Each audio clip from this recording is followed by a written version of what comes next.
पूरा पुराना ही गाएंगे सब, बहुत ही अच्छी बात।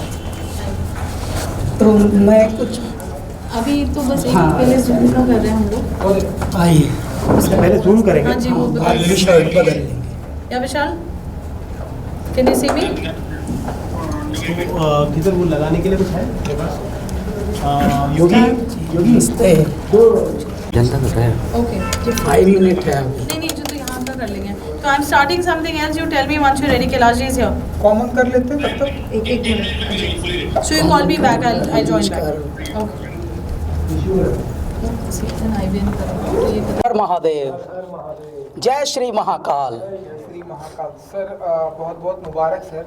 11 अक्टूबर बहुत बड़ा दिन है हम सभी के लिए, सभी भारतीयों के लिए, आपके लिए। एंड तो कुछ अगर बताना चाहें कि कितनी कुछ तैयारियां हो चुकी हैं इस गाने के लिए।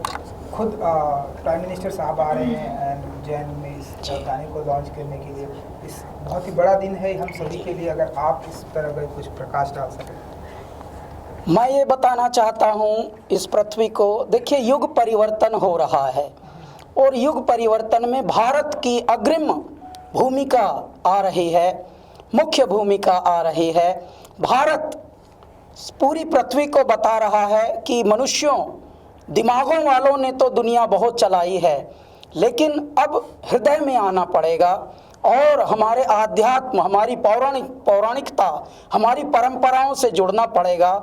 उसी का एक प्रतिरूप है ये कि मध्य प्रदेश शासन और संस्कृति विभाग द्वारा प्रधानमंत्री जी के नेतृत्व से, वहाँ के मुख्यमंत्री जी के नेतृत्व से जिस प्रकार से हमारे आध्यात्म का पुनर्जागरण हो रहा है, इसी प्रकार से एक तरह से संस्कृति का अभ्युदय, और ये एक स्वर्णिम पल हम कह सकते हैं हो रहा है।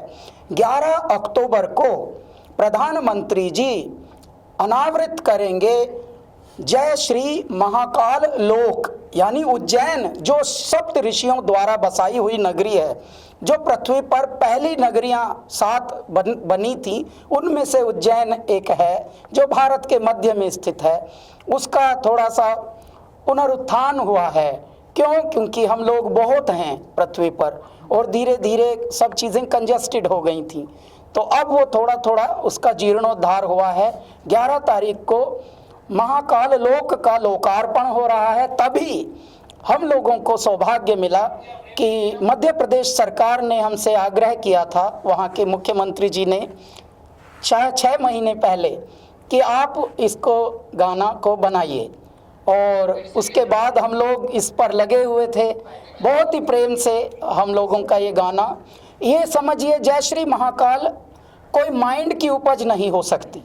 मेरे दाता ही, मेरे भोलेनाथ ही, मेरे महादेव ही स्वयं शब्द बनकर, उद्घोष बनकर, नाद बनकर स्वयं बह रहे हैं। हम तो पाइप हैं, हम एक माध्यम हैं, हमसे जो अमृत बह रहा है वो स्वयं परमात्मा है। और इसीलिए इसका जब अनावरण होगा तो हम वहाँ गाएंगे, प्रधानमंत्री जी के उपस्थिति में ही ये स्वर्णिम पल होंगे। तो 11 अक्टूबर को आप सभी से अनुग्रह है, प्रार्थना है कि जितने भी टीवी हैं, जितने भी न्यूज़ चैनल हैं, जितने भी यूट्यूब हैं धरती पर, जितने भी सोशल मीडिया के आजकल मंच बने हैं, कृपया उनसे जुड़े रहिए।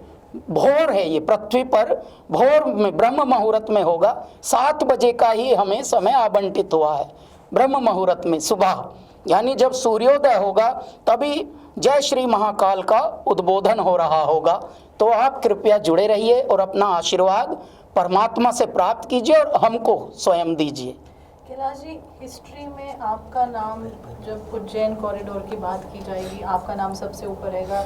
आपकी क्या फीलिंग है, क्या थॉट्स हैं उसको लेकर? जी, मैं तो बताता हूँ, मैं सोचता नहीं हूँ, मैं अनुभूतियों में, मैं महसूस में रहता हूँ।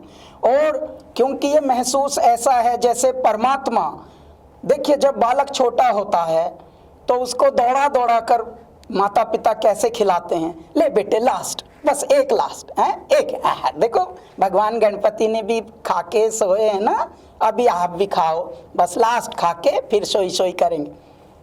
परमपिता परमेश्वर हम सभी को दौड़ा दौड़ा के खिलाते हैं, इतना लाड़ करके खिलाते हैं, बस हम में सुपात्रता होनी चाहिए।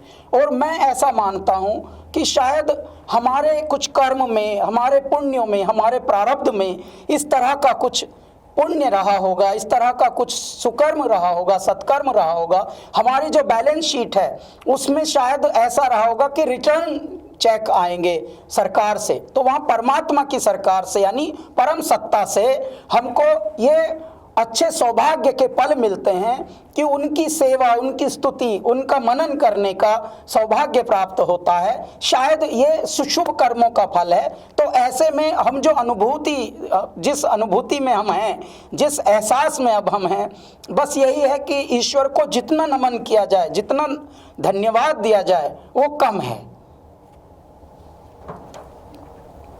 कैलाश जी, मैं पर्सनली ये जानना चाहूँगा कि क्या भगवान महादेव के ऊपर काफ़ी गाने बनते हैं और हर सिंगर एक अलग अलग गाना प्रकट करता है।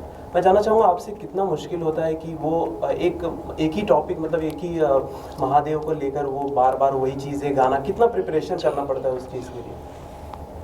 ऐसे तो इस पृथ्वी पर हर कार्य हो चुका है, कोई भी ऐसा नहीं जो अब तक ना हुआ हो, परंतु काम करने का ढंग जो होता है वो निराला होता है और वो आपको भिन्न कर देता है। आज तक बहुत गाने बने थे, लेकिन पृथ्वी पर जब हम लोगों का पदार्पण कराया ईश्वर ने, तो हमारे ढंग अलग थे, हमारा रंग अलग था, हमारी खुशबू अलग थी।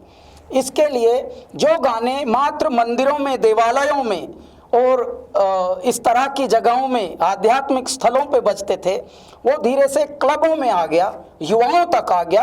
अगर बम बम बम बम बम बम बम बम बम लहरी, अगर बम बम बम बम बम बम बम बम बम लहरी। और 18 साल हमारे जीवन को हो गए संगीत में।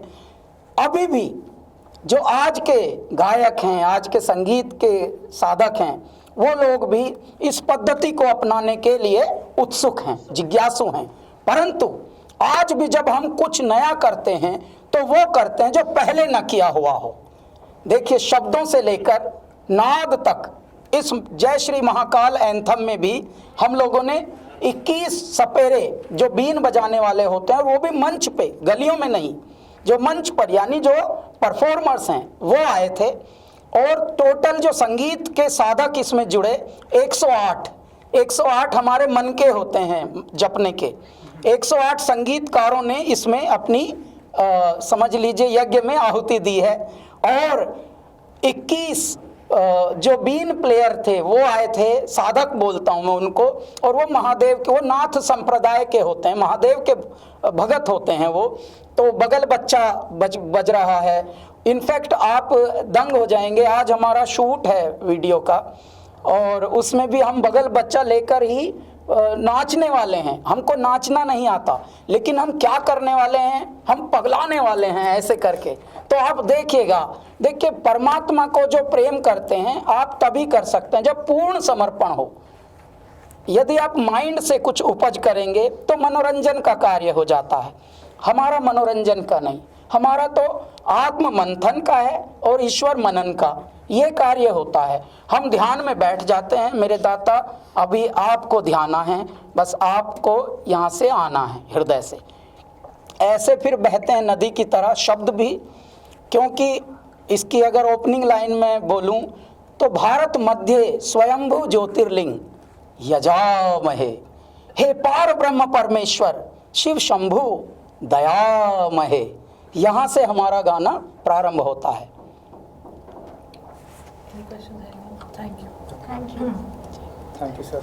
Thank you sir. CNN Arun इसके बाद। हाँ, अगर वो रेडी नहीं है तो फिर मैं हेलो, स्टैंडी विजुअल लेते हैं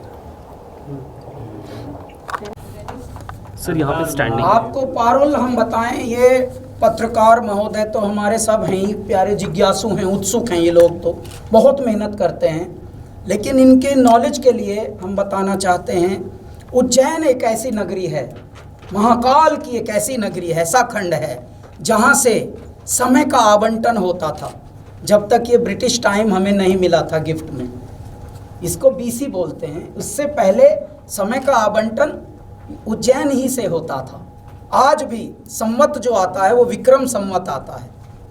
जो विक्रम तिथि आती है वो महाराजा विक्रमादित्य की जो उज्जैन नगरी राजधानी थी अवंतिका, उसी से आता है। देखिए महाराजा विक्रम का आज भी संवत चलता है, आज भी हमारे पांचांग उन्हीं के नाम से चलते हैं। वो समय बांटते थे कि अब ऐसा होगा, अब सूर्यास्त इतने बजे होगा, कल का चंद्र ग्रहण इतने बजे होगा, ऐसे होता था। लेकिन बाद में हमें ग्रीनविच यूरोप में एक जगह है, अब वहाँ से मिल गई जगह, वहाँ से बंटता है टाइम कि इंडिया में इतना बजा है और मॉस्को में इतना बजा है, न्यूयॉर्क में अब इतना बजा है।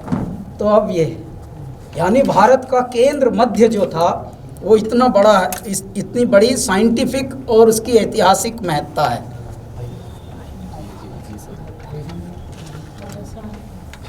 डन जी, विजुअल्स हो गया? रेडी? काम हो गया साहब? हम चलेंगे।